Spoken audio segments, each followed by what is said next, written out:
Bismillahirrahmanirrahim. Assalamualaikum warahmatullahi wabarakatuh. Alhamdulillahilladzi hadana lihada linahtadiyallahu an hadanallah. Asyhadu an la ilaha illallah wa asyhadu anna Muhammadan abduhu wa rasuluh. La nabiyya wa rasula amma ba'd. Para pemirsa yang dirahmati oleh Allah Subhanahu wa taala, marilah kita berzikir kepada Allah Subhanahu wa taala sebagaimana yang disabdakan oleh Rasulullah sallallahu alaihi wasallam dalam hadisnya yang berbunyi, wa an Mu'adz bin Jabal radhiyallahu anhu qala Rasulullah sallallahu alaihi wasallam.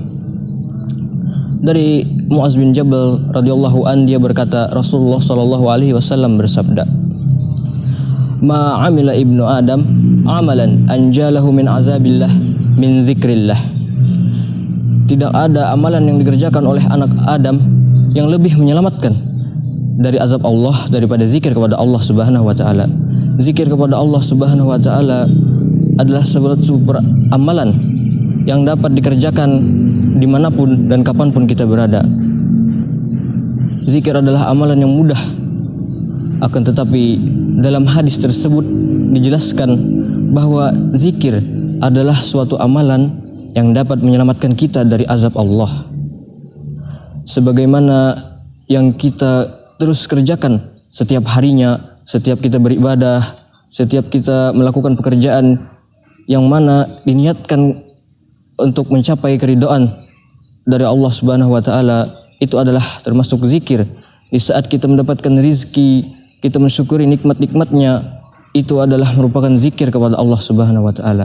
Beristighfar, memohon ampunan atas dosa-dosa yang kita kerjakan, atas dosa yang telah kita lalui, telah kita kerjakan, itu akan membuat kita diselamatkan dari azab Allah. Zikir kepada Allah Subhanahu wa taala juga merupakan salah satu amalan yang dapat menyebabkan doa-doa kita dikabulkan oleh Allah Subhanahu wa taala.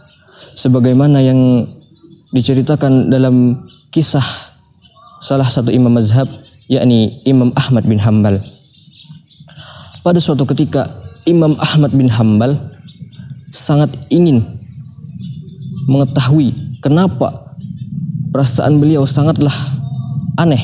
Beliau sangat ingin pergi ke suatu tempat yang dimana tempat tersebut tidak ada seorang pun yang mengenal beliau, tidak ada sahabat, kerabat, keluarga, ataupun orang yang mengenal beliau di tempat tersebut. Akan tetapi hati beliau mengatakan bahwa beliau sangat ingin pergi ke tempat tersebut. Lalu beliau pergi ke tempat tersebut, dan ketika Imam Ahmad bin Hanbal tiba di tempat tersebut, telah dikumandangkan azan maghrib. Beliau mendapati sebuah masjid, dan disitulah beliau melakukan ibadah salat maghrib secara berjamaah di tempat tersebut. Pada kala itu tidak ada foto, tidak ada Instagram, tidak ada sosial media, WhatsApp, Facebook, yang dapat membuat beliau, seorang Imam Ahmad bin Hanbal yang sangat terkenal di zaman tersebut, dapat dikenali oleh banyak orang di seluruh dunia. Maka tidak ada seorang pun yang mengenali beliau di masjid tersebut.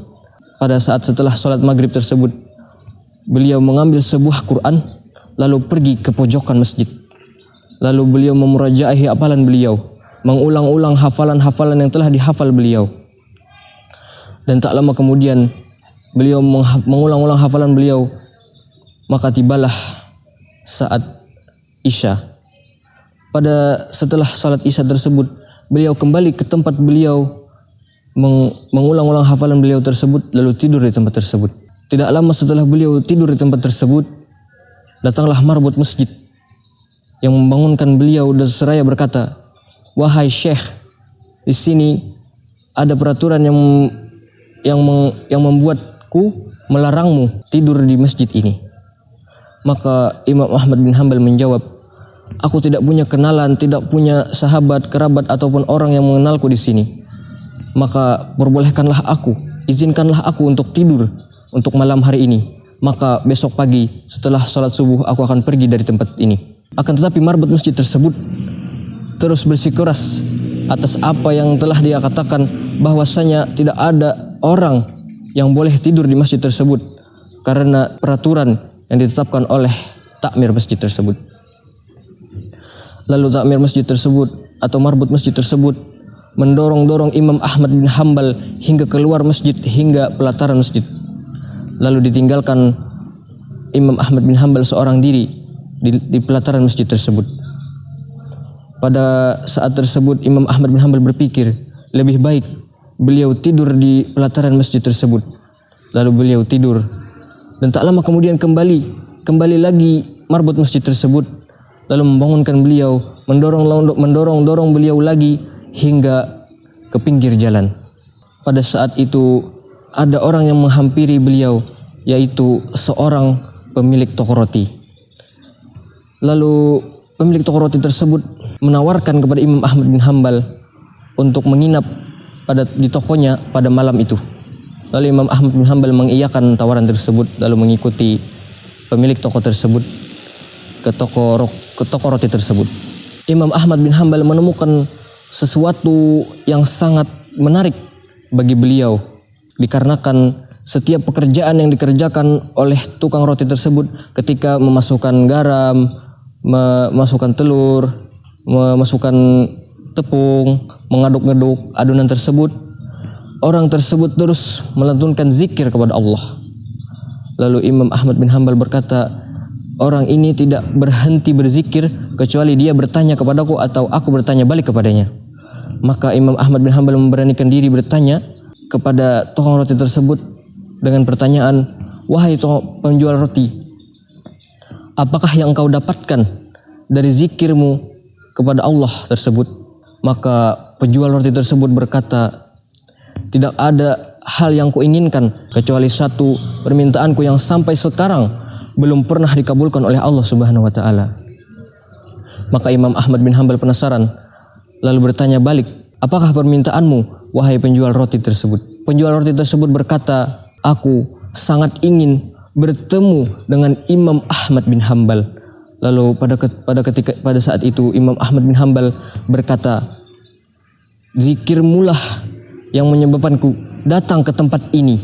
Zikirmulah yang menyebabkanku didorong hingga ke jalan, hingga aku bertemu denganmu, dikarenakan aku adalah Imam Ahmad bin Hambal.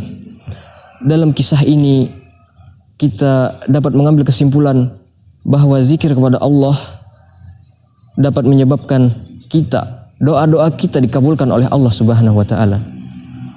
Maka para pemirsa yang dirahmati oleh Allah Subhanahu wa taala, mungkin ini saja yang dapat ana sampaikan. Jika terdapat kesalahan itu datangnya dari ana sendiri. Jika terdapat kebenaran itu datangnya dari Allah Subhanahu wa taala. Nun wal qalami wa ma yasturun. Assalamualaikum warahmatullahi wabarakatuh.